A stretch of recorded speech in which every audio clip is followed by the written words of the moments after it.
राधे राधे दोस्तों। आज मैं आप लोगों को सुनाने जा रही हूँ गोनू झा की लोकप्रिय लोक कथा, जिसका शीर्षक है सूद मूल बराबर। तो चलिए सुनते हैं आज की कहानी। गोनू झा अपने आरंभिक दिनों में बहुत गरीब थे। 2 जून की रोटी जुटाना उनके लिए बड़ा कठिन था।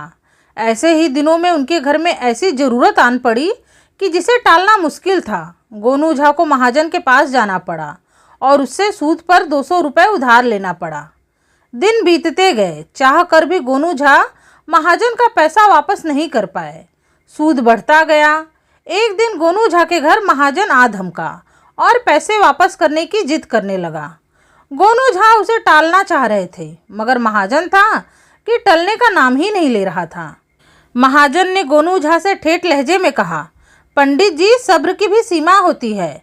अब सूद मूल मिलाकर 400 रुपये हो गए हैं। बिना पैसे लिए मैं यहाँ से जाने वाला नहीं हूँ। गोनू झा परेशान हो गए। अंत में उन्होंने कहा, मुझे एक चिट्ठी लिख लेने दो, फिर सूद मूल की बात करना। गोनू झा ने एक कागज़ पर चिट्ठी लिखी।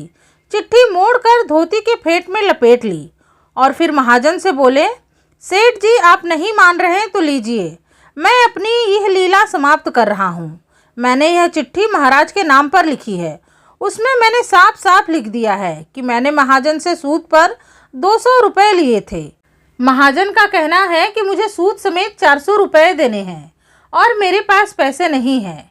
इसलिए अपनी फजीयत कराने से अच्छा मैं मर जाना सही समझकर फांसी लगा रहा हूँ। गोनू झा ने एक धोती समेटी और उसका फंदा बनाकर बनेरी में बांधने लगे।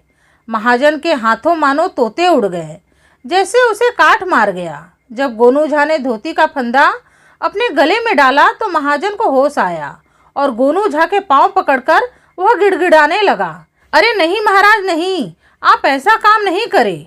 ब्रह्म हत्या का पाप मुझ पर लगेगा, मेरा परलोक बिगड़ेगा। मैं सूद छोड़ने को तैयार हूँ।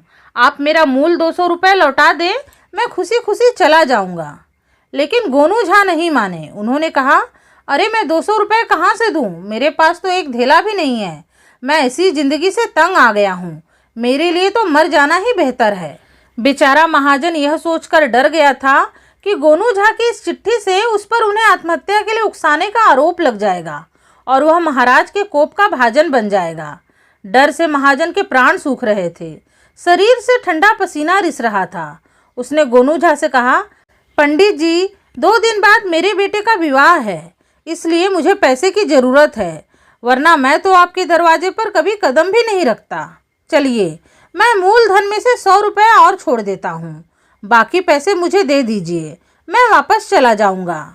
गोनू झा ने अपने गले से फंदा हटाया, चौकी से नीचे उतरे और बहुत शांत स्वर में उन्होंने महाजन से कहा, ठीक है सेठ जी, तो अब हिसाब कर लेते हैं। मैंने आपसे 200 रुपये उधार लिए थे, उसमें से आपने 100 रुपये छोड़ दिए। अब आपको मुझे 100 रुपये ही देने हैं। परसों आपके बेटे की शादी है। मैं पंडित हूँ, यह शादी मैं करा दूंगा।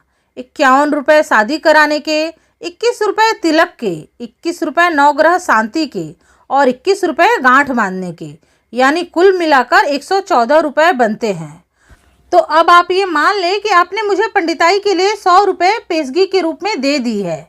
विवाह संपन्न हो जाने के बाद आप मुझे 14 रुपये दे दीजिएगा। अब आप जाइए, विवाह की तैयारियां कीजिए। आपका और मेरा हिसाब बराबर हो चुका है। बेचारा महाजन चुपचाप वहां से चला गया और गोनू झा के चेहरे पर मुस्कान खिलने लगी। तो दोस्तों, ये थी आज की कहानी। उम्मीद है आप लोगों को एक छोटी सी कहानी पसंद आई होगी। कहानी पसंद आई है तो इस वीडियो को लाइक करके प्लीज़ मेरे चैनल को सब्सक्राइब कर लीजिएगा। आपसे मिलूंगी अपने अगले वीडियो में एक नई कथा कहानी के साथ। तब तक के लिए राधे राधे, धन्यवाद।